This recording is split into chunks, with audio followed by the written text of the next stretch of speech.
Ag Bioscience, the #1 ag tech podcast globally, is now available on video. Hear from leaders and innovators across food, animal health, plant science, ag tech, and agriculture.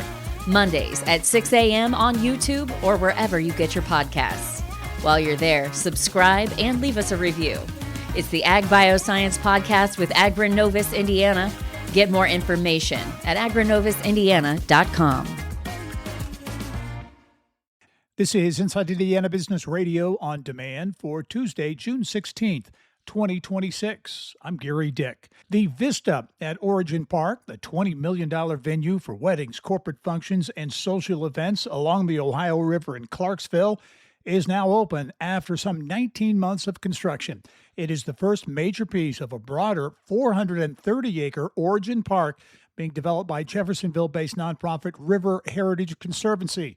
Origin Park's Kirsty Adenak says the goal is to create a major destination along the river. What our view is unique about is you can see the lock and dam system and a really great view of the bridges, parks. And when you're standing on the backside of our venue, all you see are trees and river. The Boone County Commissioners on Monday approved a one-year moratorium on the development of data centers within unincorporated areas of the county.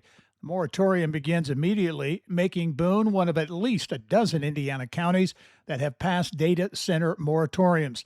A Michigan City developer is moving to redevelop a 1930s dairy building in the city's Mid-City corridor into a commercial space that could include a restaurant, pub, event venue, and ice cream parlor. The former Shoal Dairy building sits along the main entry corridor leading from US 421 and Interstate 94 into downtown Michigan City. From the state's #1 source for Indiana business news, you're listening to Inside Indiana Business Radio.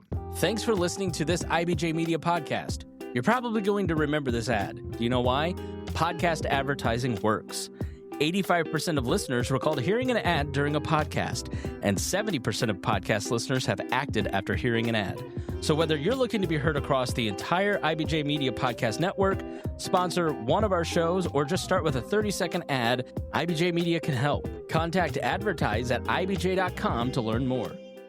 Indianapolis customs officers seized an estimated $134,000 worth of counterfeit World Cup merchandise earlier this month. As soccer fans from around the world visit the United States for the 2026 FIFA World Cup, U.S. Customs and Border Protection officers in Indy have already been on the prowl for sales of fake merchandise. From June 1st through the 5th, the Indy CPB office conducted Operation Winner Circle, seizing 18 shipments of counterfeit FIFA World Cup merch. In total, the officers seized 1,578 items that the CPB estimates, if genuine, would have amounted to a combined manufacturer's suggested retail price of just over $134,000. According to CPB, the seized items include 530 World Cup-related jerseys, 380 beanies, 349 shirts, and 319 other items. The agency said most of the seized shipments came from Hong Kong and were headed to places both in and outside the U.S.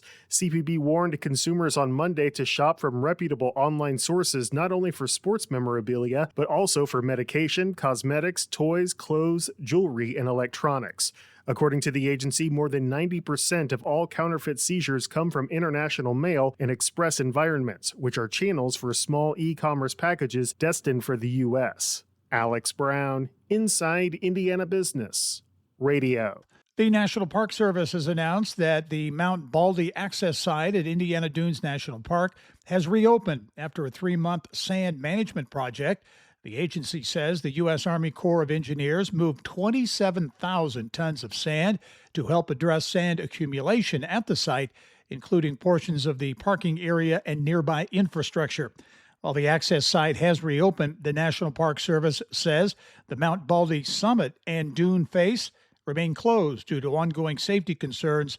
This is Gary Dick for Inside Indiana Business Radio on Demand.